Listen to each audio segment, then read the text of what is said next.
თითოეული ქართველისთვის მნიშვნელოვანი ადგილი უკავია, თუმცა ჩვენთვის მეტად მნიშვნელოვანია და საამაყოა, რადგან ჩვენც ვატარებთ იმ გმირების სახელს,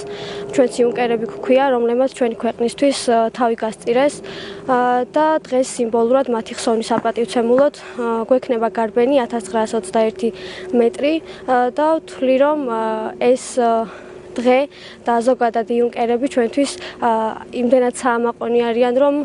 მათი გავლილი გზა უნდა იყოს ჩვენთვის მაგალითი, რომ ჩვენი არჩეული საქმე ვაკეთოთ ღირსეულად.